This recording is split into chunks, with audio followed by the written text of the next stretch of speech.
Sobat Dunia Donghua, kita berjumpa kembali. Tanpa berlama-lama mari kita lanjutkan ceritanya. Selamat mendengarkan dan selamat berimajinasi. Dengan serangan pribadi Saint Lord Bulan Salju, gelombang pertempuran berubah drastis.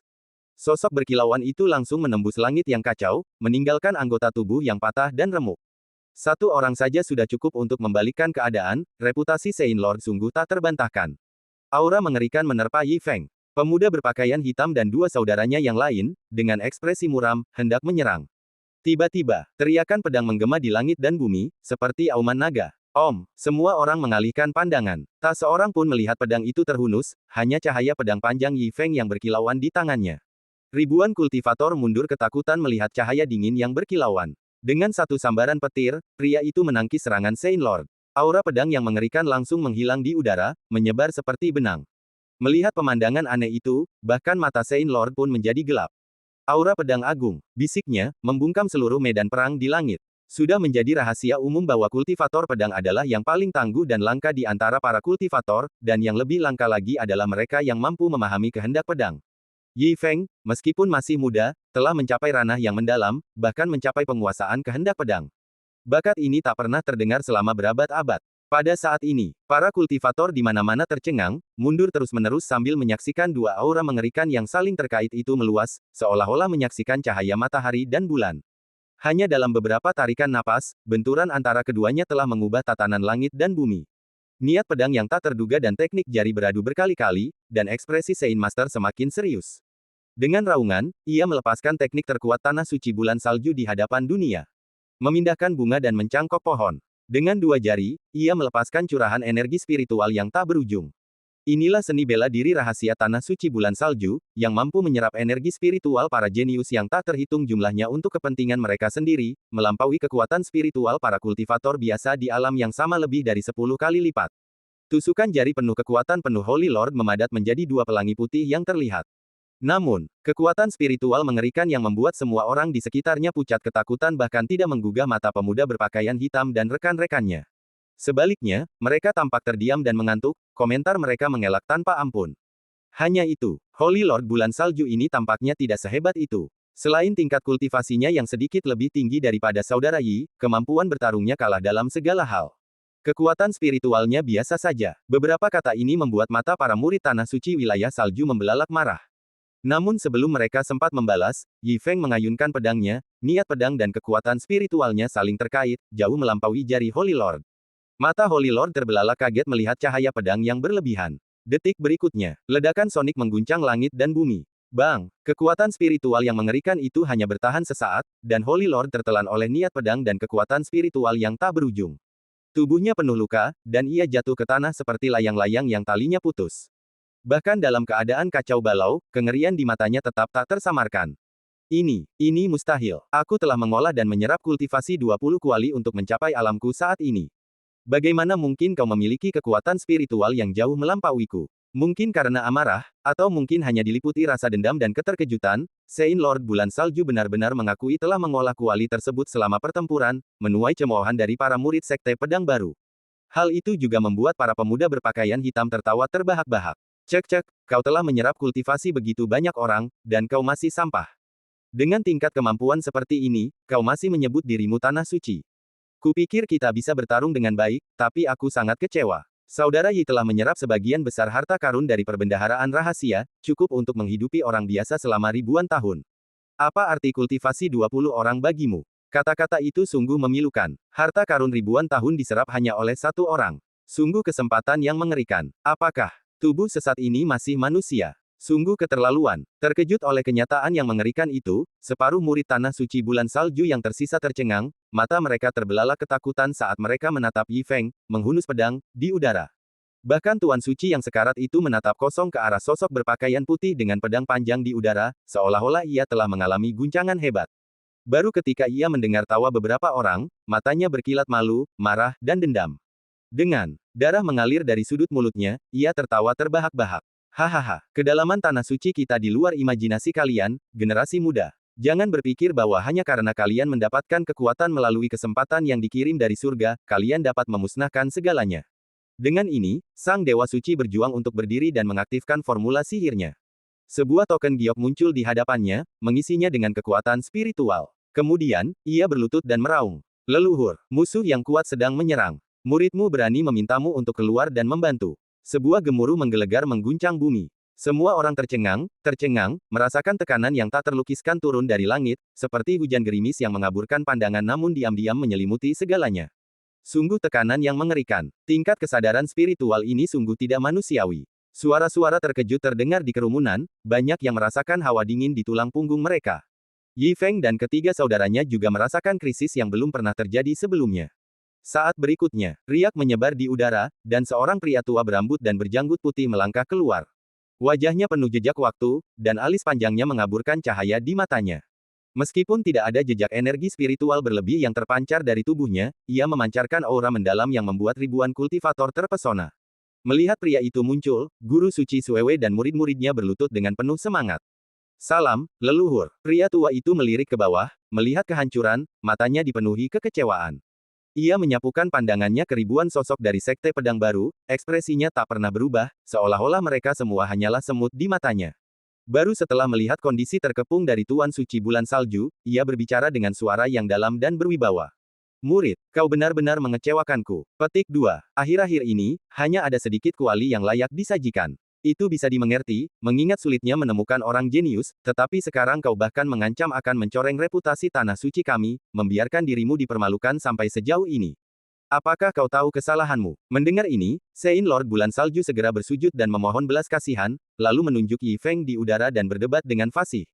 Grandmaster, maafkan aku. Bukan karena muridku tidak kompeten, hanya saja kuali ini terlalu kuat. Anak ini, meskipun muda, telah memiliki kesempatan luar biasa. Dia telah menyerap harta karun yang tak terhitung jumlahnya dari langit dan bumi, kultivasinya telah meroket, dan dia bahkan telah menciptakan kekuatan yang dahsyat untuk membalas dendam. Aku telah mencoba yang terbaik, tetapi aku tidak mampu melawan. Petik 2. Kekuatan spiritual anak ini sangat dalam. Aku khawatir pengaruh harta karun itu masih melekat dalam darahnya. Dia benar-benar di luar jangkauan kuali biasa. Mengikuti arahan Sein Lord Bulan Salju, lelaki tua itu mengamati Yi Feng, sedikit keserakahan di matanya. Niat pedang. Ya, dia memang bakat yang menjanjikan. Jika dia bisa menyerap kuali ini, mungkin aku juga bisa memahami niat pedang. Setelah itu, lelaki tua itu perlahan mengangkat kakinya dan melangkah maju. Satu langkah saja bisa mengecilkan bumi hingga 1 inci. Dalam sekejap, Yi Feng melihatnya. Dengan satu serangan telapak tangan, ia memaksa Yi Feng mundur 100 kaki. Jika ia tidak mengalami krisis hidup mati yang tak terhitung jumlahnya dan memiliki pengalaman luar biasa dalam pertempuran, ia pasti sudah terluka. Momen secepat kilat itu mengejutkan seluruh penonton yang terdiri dari para kultivator. Pemuda berpakaian hitam, kodok, dan siput saling bertukar pandang, mata mereka dipenuhi tekanan. Bajingan tua itu punya sesuatu. Ayo kita serang. Detik berikutnya, keempat bersaudara itu menyerang serempak, setiap serangan cepat dan ganas. Kilatan pedang dan golok yang penuh energi spiritual menyelimuti langit seperti penghalang yang tak tertembus. Namun, lelaki tua itu tidak menyerah. Ia terus-menerus menetralkan serangan itu dengan telapak tangannya, tampak agak santai. Lumayan, aku suka keempat kuali ini. Katanya sambil tersenyum santai, matanya berkobar karena keserakahan. Ekspresi ini benar-benar membuat pemuda berpakaian hitam itu murka. Ding, paman, bajingan tua, kau hanya kodok yang melihat angsa, jelek tapi sedang memimpikannya sesuatu.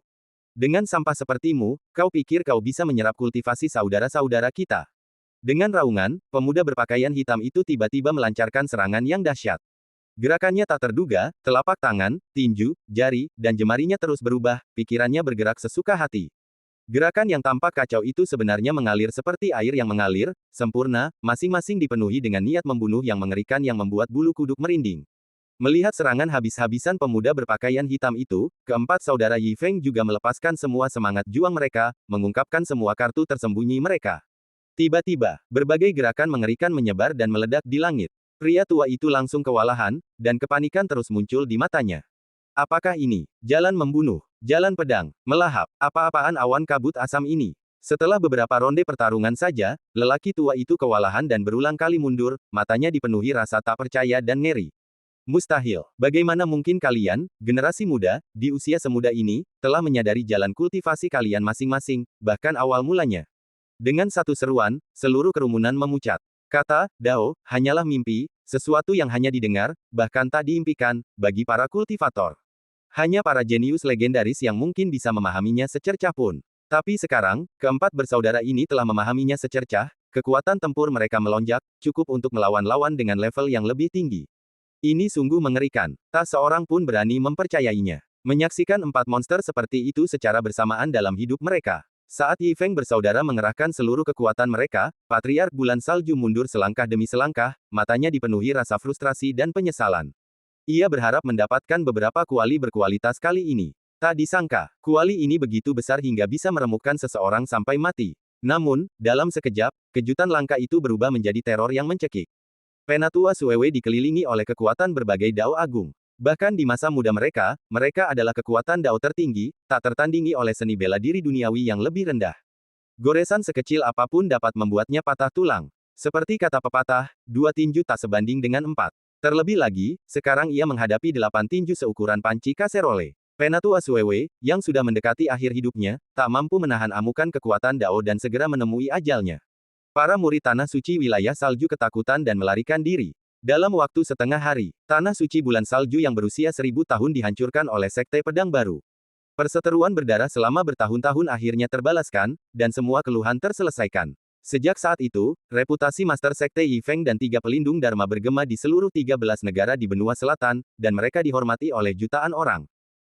Dengan serangan pribadi Saint Lord Bulan Salju, gelombang pertempuran berubah drastis. Sosok berkilauan itu langsung menembus langit yang kacau, meninggalkan anggota tubuh yang patah dan remuk. Satu orang saja sudah cukup untuk membalikkan keadaan, reputasi Saint Lord sungguh tak terbantahkan. Aura mengerikan menerpa Yi Feng. Pemuda berpakaian hitam dan 2 saudaranya yang lain, dengan ekspresi muram, hendak menyerang. Tiba-tiba, teriakan pedang menggema di langit dan bumi, seperti auman naga. Om, semua orang mengalihkan pandangan. Tak seorang pun melihat pedang itu terhunus, hanya cahaya pedang panjang Yi Feng yang berkilauan di tangannya. Ribuan kultivator mundur ketakutan melihat cahaya dingin yang berkilauan. Dengan satu sambaran petir, pria itu menangkis serangan Saint Lord. Aura pedang yang mengerikan langsung menghilang di udara, menyebar seperti benang. Melihat pemandangan aneh itu, bahkan mata Saint Lord pun menjadi gelap. Aura pedang agung, bisiknya, membungkam seluruh medan perang di langit. Sudah menjadi rahasia umum bahwa kultivator pedang adalah yang paling tangguh dan langka di antara para kultivator, dan yang lebih langka lagi adalah mereka yang mampu memahami kehendak pedang. Yi Feng, meskipun masih muda, telah mencapai ranah yang mendalam, bahkan mencapai penguasaan kehendak pedang. Bakat ini tak pernah terdengar selama berabad-abad.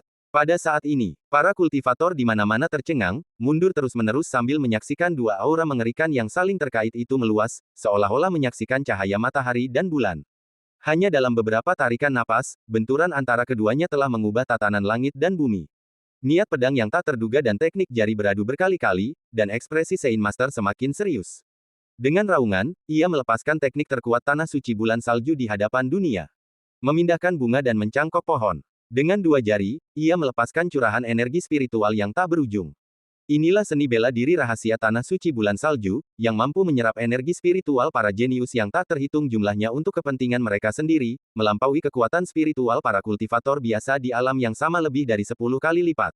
Tusukan jari penuh kekuatan penuh Holy Lord memadat menjadi 2 pelangi putih yang terlihat. Namun, kekuatan spiritual mengerikan yang membuat semua orang di sekitarnya pucat ketakutan bahkan tidak menggugah mata pemuda berpakaian hitam dan rekan-rekannya. Sebaliknya, mereka tampak terdiam dan mengantuk, komentar mereka mengelak tanpa ampun. Hanya itu, Holy Lord Bulan Salju ini tampaknya tidak sehebat itu. Selain tingkat kultivasinya yang sedikit lebih tinggi daripada saudara Yi, kemampuan bertarungnya kalah dalam segala hal. Kekuatan spiritualnya biasa saja. Beberapa kata ini membuat mata para murid Tanah Suci wilayah salju membelalak marah. Namun sebelum mereka sempat membalas, Yi Feng mengayunkan pedangnya, niat pedang dan kekuatan spiritualnya saling terkait, jauh melampaui jari Holy Lord. Mata Holy Lord terbelalak kaget melihat cahaya pedang yang berlebihan. Detik berikutnya, ledakan sonik mengguncang langit dan bumi. Bang! Kekuatan spiritual yang mengerikan itu hanya bertahan sesaat, dan Holy Lord tertelan oleh niat pedang dan kekuatan spiritual yang tak berujung. Tubuhnya penuh luka, dan ia jatuh ke tanah seperti layang-layang yang talinya putus. Bahkan dalam keadaan kacau balau, kengerian di matanya tetap tak tersamarkan. Ini mustahil. Aku telah mengolah dan menyerap kultivasi 20 kuali untuk mencapai alamku saat ini. Bagaimana mungkin kau memiliki kekuatan spiritual yang jauh melampauiku? Mungkin karena amarah, atau mungkin hanya diliputi rasa dendam dan keterkejutan, Saint Lord Bulan Salju benar-benar mengakui telah mengolah kuali tersebut selama pertempuran, menuai cemoohan dari para murid Sekte Pedang Baru. Hal itu juga membuat para pemuda berpakaian hitam tertawa terbahak-bahak. Cek-cek, kau telah menyerap kultivasi begitu banyak orang, dan kau masih sampah. Dengan tingkat kemampuan seperti ini, kau masih menyebut dirimu tanah suci. Kupikir kita bisa bertarung dengan baik, tapi aku sangat kecewa. Saudara Yi telah menyerap sebagian besar harta karun dari perbendaharaan rahasia, cukup untuk menghidupi orang biasa selama ribuan tahun. Apa arti kultivasi 20 orang bagimu? Kata-kata itu sungguh memilukan. Harta karun ribuan tahun diserap hanya oleh satu orang. Sungguh kesempatan yang mengerikan. Apakah tubuh sesat ini masih manusia? Sungguh keterlaluan. Terkejut oleh kenyataan yang mengerikan itu, separuh murid tanah suci bulan salju yang tersisa tercengang, mata mereka terbelalak ketakutan saat mereka menatap Yi Feng, menghunus pedang, di udara. Bahkan Tuan Suci yang sekarat itu menatap kosong ke arah sosok berpakaian putih dengan pedang panjang di udara, seolah-olah ia telah mengalami guncangan hebat. Baru ketika ia mendengar tawa beberapa orang, matanya berkilat malu, marah, dan dendam. Dengan darah mengalir dari sudut mulutnya, ia tertawa terbahak-bahak. Hahaha, kedalaman tanah suci kita di luar imajinasi kalian, generasi muda. Jangan berpikir bahwa hanya karena kalian mendapatkan kekuatan melalui kesempatan yang dikirim dari surga, kalian dapat memusnahkan segalanya. Dengan ini, sang dewa suci berjuang untuk berdiri dan mengaktifkan formula sihirnya. Sebuah token giok muncul di hadapannya, mengisinya dengan kekuatan spiritual. Kemudian, ia berlutut dan meraung. Leluhur, musuh yang kuat sedang menyerang. Muridmu berani memintamu untuk keluar dan membantu. Sebuah gemuruh menggelegar mengguncang bumi. Semua orang tercengang, merasakan tekanan yang tak terlukiskan turun dari langit, seperti hujan gerimis yang mengaburkan pandangan namun diam-diam menyelimuti segalanya. Sungguh tekanan yang mengerikan. Tingkat kesadaran spiritual ini sungguh tidak manusiawi. Suara-suara terkejut terdengar di kerumunan, banyak yang merasakan hawa dingin di tulang punggung mereka. Yi Feng dan ketiga saudaranya juga merasakan krisis yang belum pernah terjadi sebelumnya. Saat berikutnya, riak menyebar di udara, dan seorang pria tua berambut dan berjanggut putih melangkah keluar. Wajahnya penuh jejak waktu, dan alis panjangnya mengaburkan cahaya di matanya. Meskipun tidak ada jejak energi spiritual berlebih yang terpancar dari tubuhnya, ia memancarkan aura mendalam yang membuat ribuan kultivator terpesona. Melihat pria itu muncul, Guru Suci Suewe dan murid-muridnya berlutut dengan penuh semangat. Salam, leluhur. Pria tua itu melirik ke bawah, melihat kehancuran, matanya dipenuhi kekecewaan. Ia menyapukan pandangannya ke ribuan sosok dari Sekte Pedang Baru, ekspresinya tak pernah berubah, seolah-olah mereka semua hanyalah semut di matanya. Baru setelah melihat kondisi terkepung dari Tuan Suci Bulan Salju, ia berbicara dengan suara yang dalam dan berwibawa. Murid, kau benar-benar mengecewakanku. Petik 2. Akhir-akhir ini, hanya ada sedikit kuali yang layak disajikan. Itu bisa dimengerti, mengingat sulitnya menemukan orang jenius, tetapi sekarang kau bahkan mengancam akan mencoreng reputasi tanah suci kami, membiarkan dirimu dipermalukan sampai sejauh ini. Apakah kau tahu kesalahanmu? Mendengar ini, Sein Lord Bulan Salju segera bersujud dan memohon belas kasihan, lalu menunjuk Yi Feng di udara dan berdebat dengan fasih. Grandmaster, maafkan aku. Bukan karena muridku tidak kompeten, hanya saja kuali ini terlalu kuat. Anak ini, meskipun muda, telah memiliki kesempatan luar biasa. Dia telah menyerap harta karun yang tak terhitung jumlahnya dari langit dan bumi, kultivasinya telah meroket, dan dia bahkan telah menciptakan kekuatan yang dahsyat untuk membalas dendam. Aku telah mencoba yang terbaik, tetapi aku tidak mampu melawan. Petik 2. Kekuatan spiritual anak ini sangat dalam. Aku khawatir pengaruh harta karun itu masih melekat dalam darahnya. Dia benar-benar di luar jangkauan kuali biasa. Mengikuti arahan Sein Lord Bulan Salju, lelaki tua itu mengamati Yi Feng, sedikit keserakahan di matanya. Niat pedang. Ya, dia memang bakat yang menjanjikan. Jika dia bisa menyerap kuali ini, mungkin aku juga bisa memahami niat pedang. Setelah itu, lelaki tua itu perlahan mengangkat kakinya dan melangkah maju. Satu langkah saja bisa mengecilkan bumi hingga 1 inci. Dalam sekejap, Yi Feng melihatnya. Dengan satu serangan telapak tangan, ia memaksa Yi Feng mundur 100 kaki. Jika ia tidak mengalami krisis hidup mati yang tak terhitung jumlahnya dan memiliki pengalaman luar biasa dalam pertempuran, ia pasti sudah terluka. Momen secepat kilat itu mengejutkan seluruh penonton yang terdiri dari para kultivator. Pemuda berpakaian hitam, kodok, dan siput saling bertukar pandang, mata mereka dipenuhi tekanan. Bajingan tua itu punya sesuatu. Ayo kita serang. Detik berikutnya, keempat bersaudara itu menyerang serempak, setiap serangan cepat dan ganas. Kilatan pedang dan golok yang penuh energi spiritual menyelimuti langit seperti penghalang yang tak tertembus. Namun, lelaki tua itu tidak menyerah. Ia terus-menerus menetralkan serangan itu dengan telapak tangannya, tampak agak santai. Lumayan, aku suka keempat kuali ini, katanya sambil tersenyum santai, matanya berkobar karena keserakahan. Ekspresi ini benar-benar membuat pemuda berpakaian hitam itu murka. Ding, paman, bajingan tua, kau hanya kodok yang melihat angsa, jelek tapi sedang memimpikannya sesuatu. Dengan sampah sepertimu, kau pikir kau bisa menyerap kultivasi saudara-saudara kita? Dengan raungan, pemuda berpakaian hitam itu tiba-tiba melancarkan serangan yang dahsyat.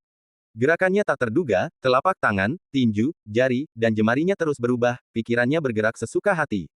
Gerakan yang tampak kacau itu sebenarnya mengalir seperti air yang mengalir, sempurna, masing-masing dipenuhi dengan niat membunuh yang mengerikan yang membuat bulu kuduk merinding.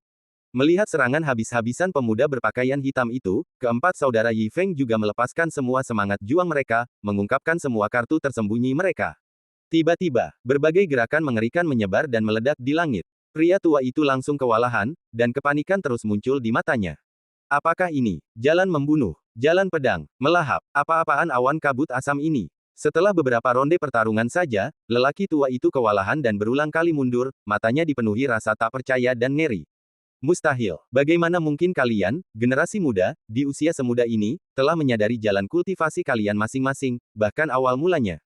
Dengan satu seruan, seluruh kerumunan memucat.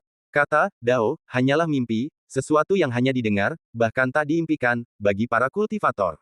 Hanya para jenius legendaris yang mungkin bisa memahaminya secercah pun. Tapi sekarang, keempat bersaudara ini telah memahaminya secercah, kekuatan tempur mereka melonjak, cukup untuk melawan lawan dengan level yang lebih tinggi. Ini sungguh mengerikan. Tak seorang pun berani mempercayainya. Menyaksikan empat monster seperti itu secara bersamaan dalam hidup mereka. Saat Yi Feng bersaudara mengerahkan seluruh kekuatan mereka, Patriark Bulan Salju mundur selangkah demi selangkah, matanya dipenuhi rasa frustrasi dan penyesalan. Ia berharap mendapatkan beberapa kuali berkualitas kali ini. Tak disangka, kuali ini begitu besar hingga bisa meremukkan seseorang sampai mati. Namun, dalam sekejap, kejutan langka itu berubah menjadi teror yang mencekik. Penatua Suewe dikelilingi oleh kekuatan berbagai dao agung. Bahkan di masa muda mereka, mereka adalah kekuatan dao tertinggi, tak tertandingi oleh seni bela diri duniawi yang lebih rendah.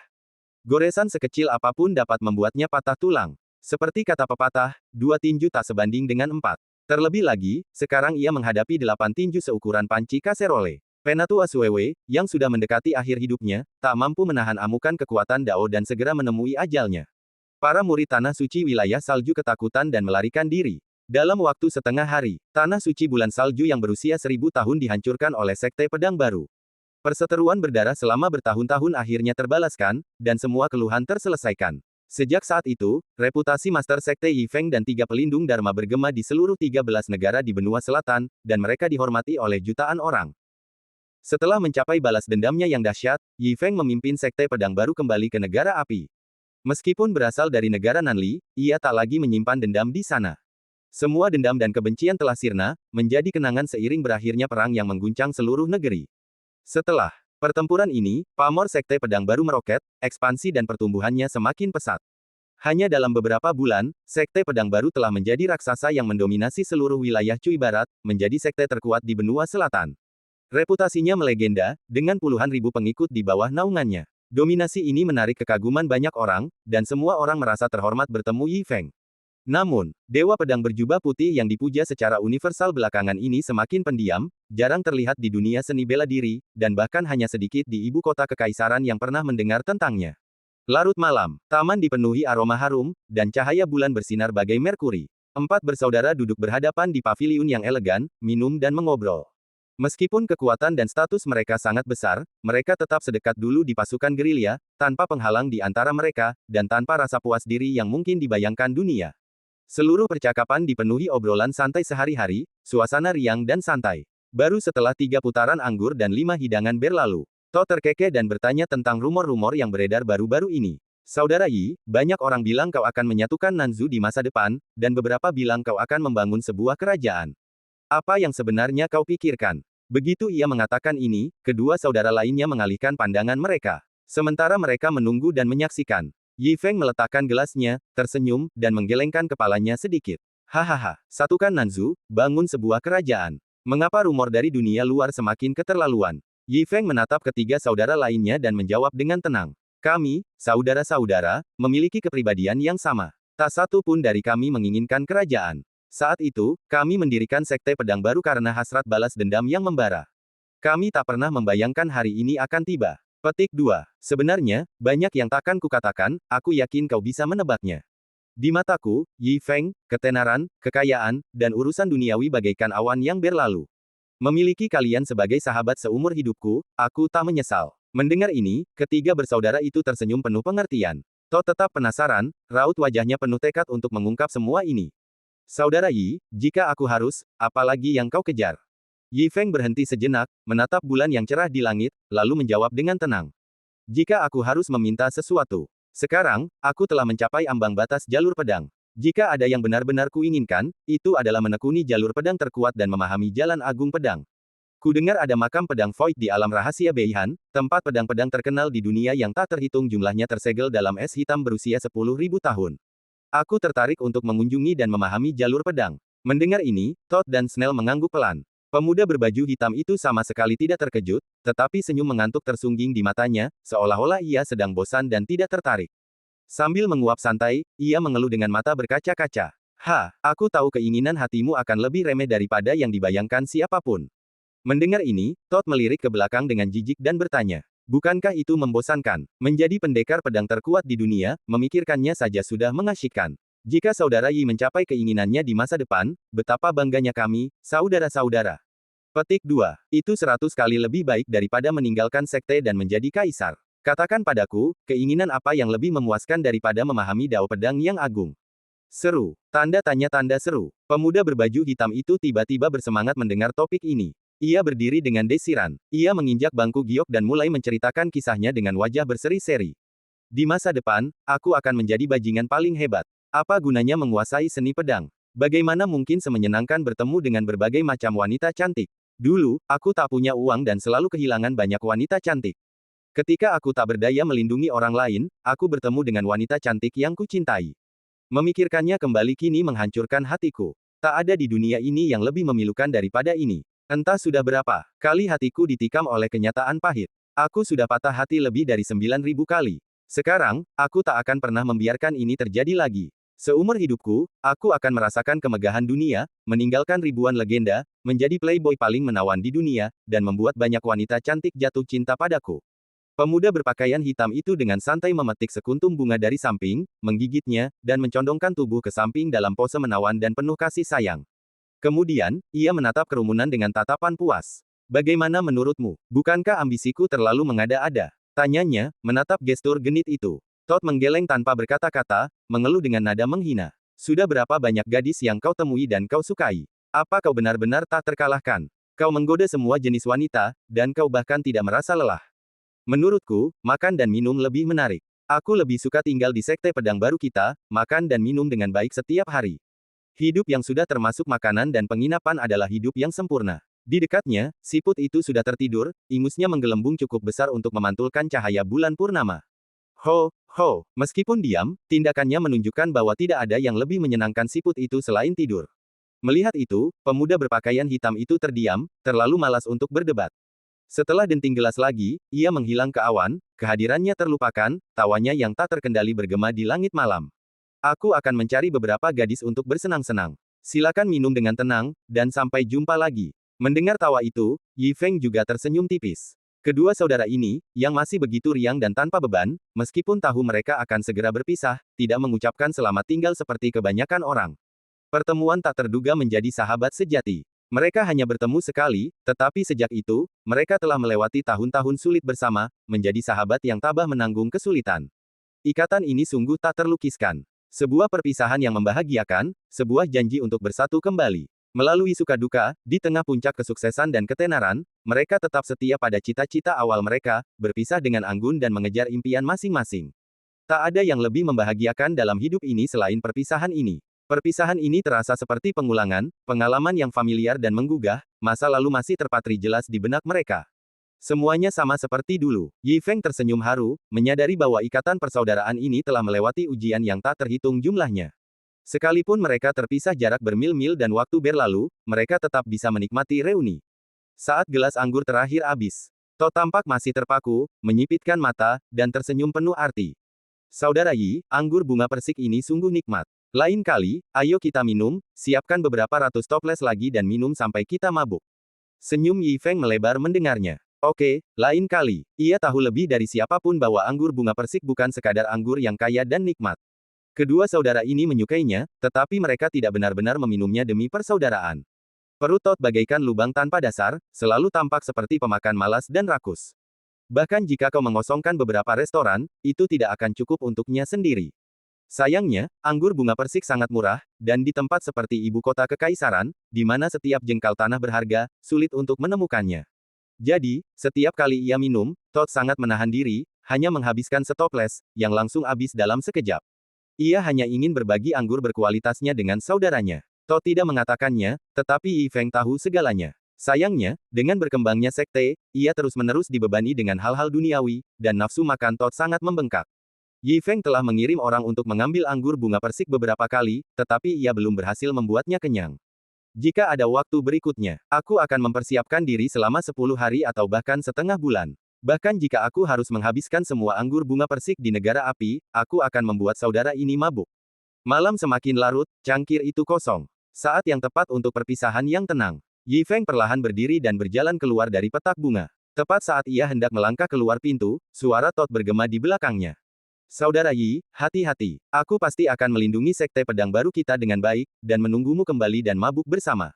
Mendengar suara itu, Yi Feng berhenti dan menoleh ke belakang. Ia melihat Todd menyipitkan mata, tersenyum, dan melambaikan tangan, tetapi air mata mengalir di matanya. Penjaga kedua sekte pedang baru, sosok yang membuat banyak sekte gemetar ketakutan, kini tampak sedikit mengecewakan. Siput terbangun dan berdiri diam di samping Todd, air mata berjatuhan seperti mutiara. Semua orang bilang monster itu menakutkan. Namun, hati manusia yang telah dilihat Yi Feng ribuan kali lebih menakutkan daripada monster. Sulit bagi kedua orang ini untuk bersikap setenang dan sesantai pemuda berbaju hitam itu. Saat ini, mata mereka dipenuhi dengan keengganan perpisahan yang sederhana. Persahabatan yang tulus seperti itu sulit ditemukan, bahkan jika kau menjelajahi lautan manusia yang luas. Saat itu, pandangan Yi Feng mengabur. Ia diam-diam mengingat persahabatan yang mendalam ini di dalam hatinya, dan melambaikan tangan sambil tersenyum. Meskipun ia tahu itu melodrama dan tidak seanggun pemuda berbaju hitam itu, ia merasakan arus hangat menjalar di hatinya, dan kegembiraan yang tak terlukiskan. Dabai, Erpang, hati-hati. Setelah itu, agar tidak membuat lebih banyak orang waspada, Yi Feng tidak berhenti. Ia dengan tegas berbalik, mengetukkan kakinya, dan terbang ke langit malam utara. Yi Feng terbang ke utara. Setelah 3 hari 3 malam, ia akhirnya tiba di alam rahasia Frost Utara. Di baliknya, langit dan bumi terbentang luas, selimut salju tak berujung. Berdasarkan informasi yang telah dikumpulkannya, Yi Feng menemukan sebuah gua yang dalam. Melangkah masuk terasa seperti melangkah ke dalam ruang bawah tanah es berusia 1000 tahun, hawa dingin yang menusuk yang mustahil dimasuki orang biasa tanpa kekuatan spiritual yang mendalam untuk menangkal dingin. Untuk waktu yang lama, Yi Feng menjelajahi gua itu, dipenuhi dengan antisipasi. Akhirnya, ia mencapai kedalaman dan melihat dunia baru. Di hadapannya terbentang sebuah ruangan luas, kosong, dan sunyi sepanjang 100 kaki. Dinding esnya dipenuhi pedang, keterpencilannya tersegel selama berabad-abad, dan siapakah yang pernah menggunakannya di masa lalu? Dengan gembira, Yi Feng mendekat untuk memeriksanya dengan saksama, mencoba memahami esensinya. Namun, ia tidak dapat mendeteksi aura pedang-pedang terkenal, bahkan sedikit pun tidak ada sesuatu yang tidak biasa. Hanya aura es. Menatap pedang-pedang yang tertanam di dinding es, Yi Feng merasa acuh tak acuh seperti sedang menatap tumpukan besi tua, seolah-olah sedang berhadapan dengan tumpukan barang palsu.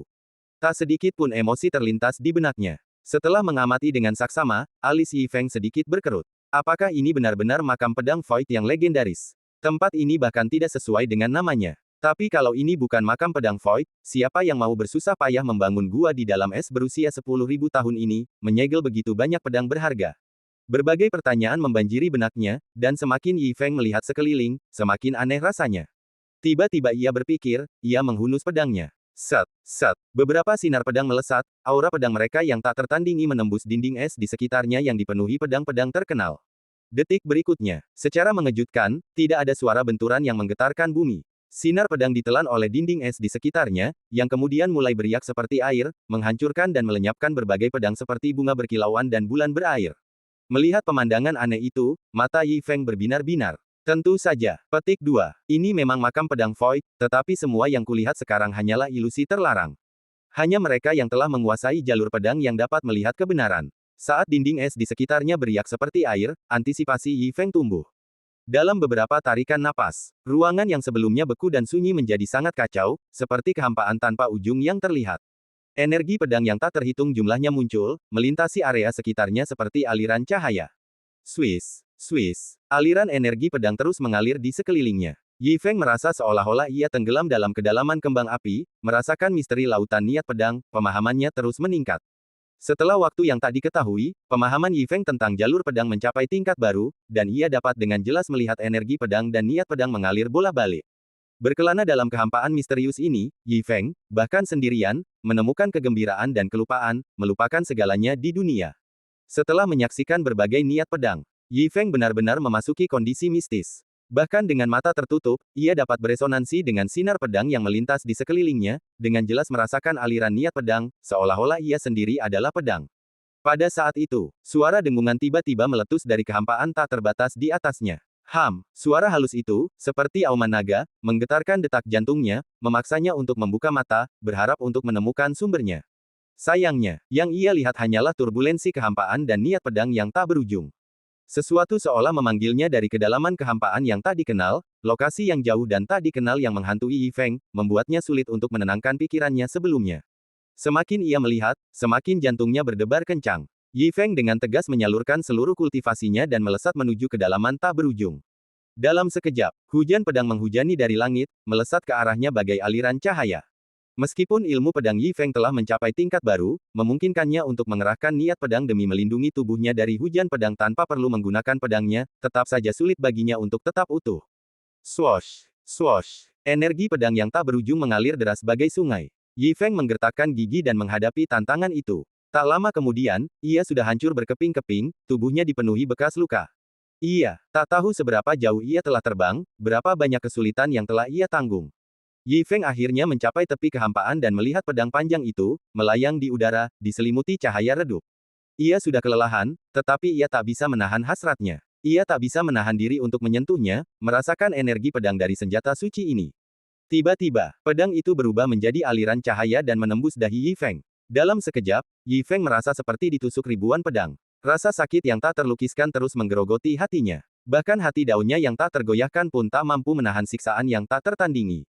Dalam beberapa tarikan napas, penglihatan Yi Feng kabur, dan ia melayang di kedalaman kehampaan. Pada saat yang sama, lingkar makam pedang Void, yang sunyi selama bertahun-tahun, mulai bergetar hebat.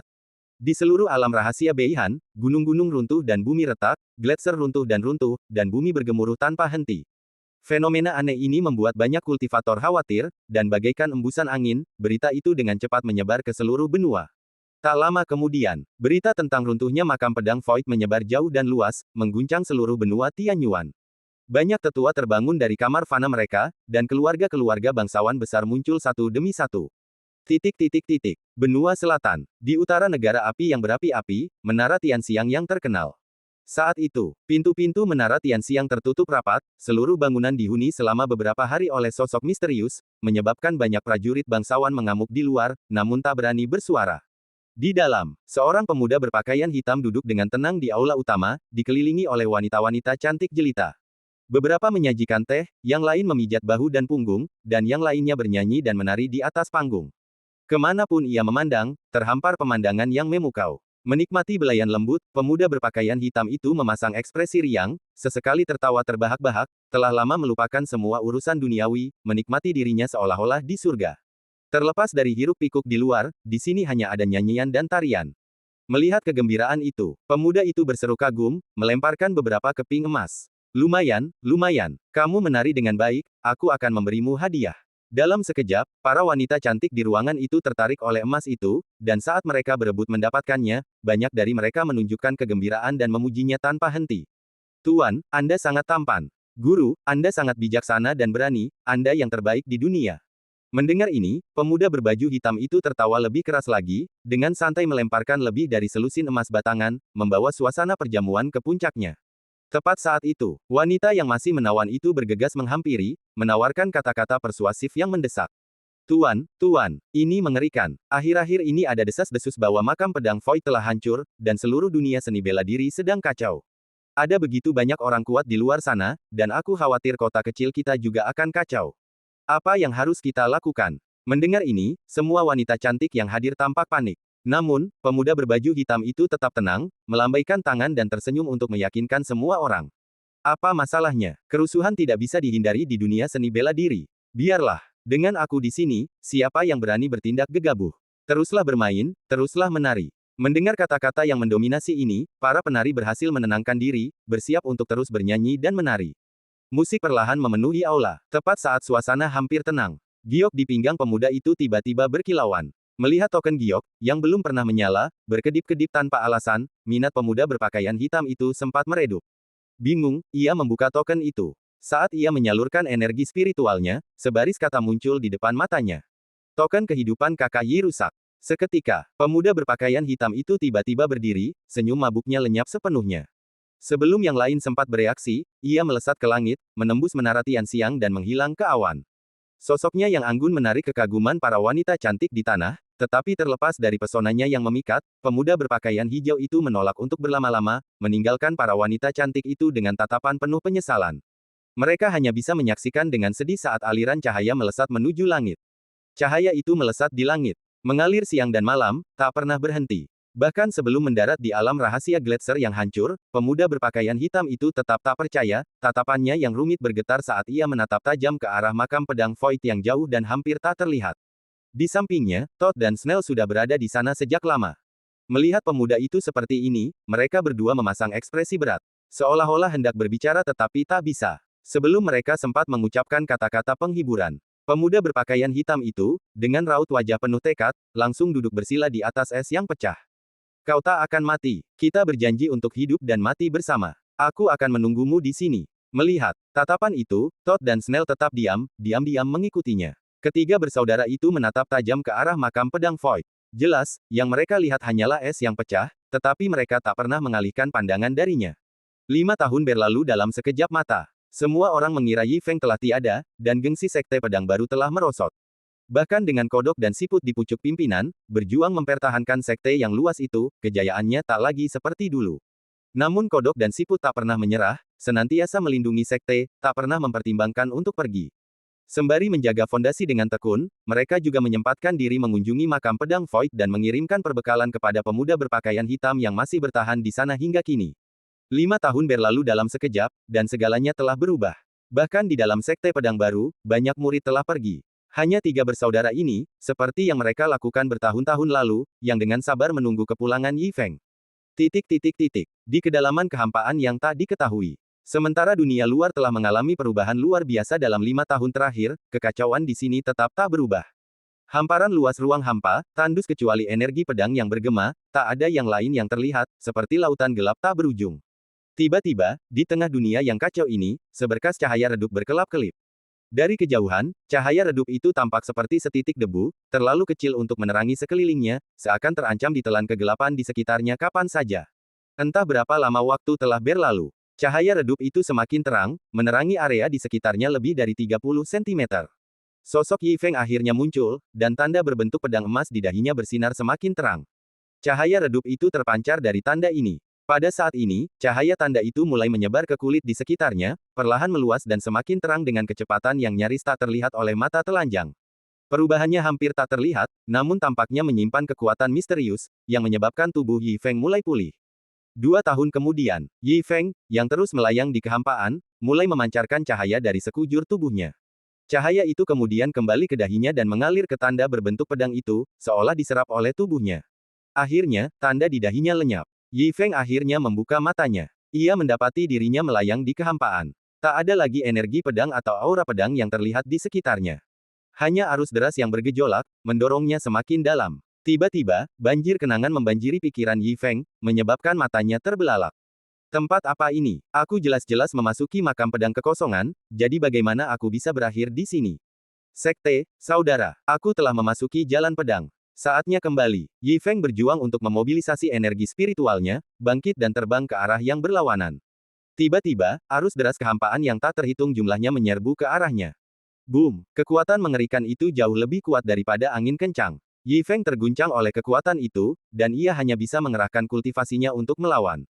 Namun, arus deras itu seolah tak berujung, seolah bertekad untuk membawanya semakin dalam ke kehampaan.